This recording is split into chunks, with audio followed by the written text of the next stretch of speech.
Эки зыяны келет эгерде адам баласы байлыгыны туура эмес тапса. Биринчи кандай иштеген жумушу баары күнөөгө айланат. 8 саат ошол жакта иштеп жаткан болсо, 8 саат Аллахтын өкүмүн аткарбаса, демек 8 саат күнөө кылып атат деген сөз да. 8 саат арам иш менен алектенип атат. Биринчи ал тапкан кесибинин күнөөсү мойнуна түшөт дейт. Биринчи зыяны. Экинчи зыяны аны алып, байлыкты алып туруп эми сарптап атат, үй бүлөсүнө жедирип атат, өтө чоң садака.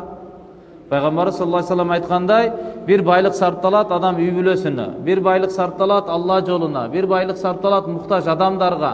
Ошолордун ичинен Алланын алдындагы эң сооптуусу бул үй бүлөгө сарпталган байлык дейт.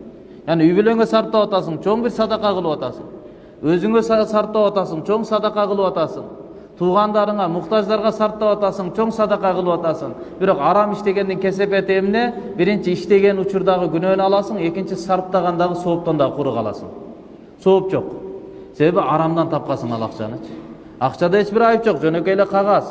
Бирок сенин кылган кыймыл аракетиң туура эмес болду.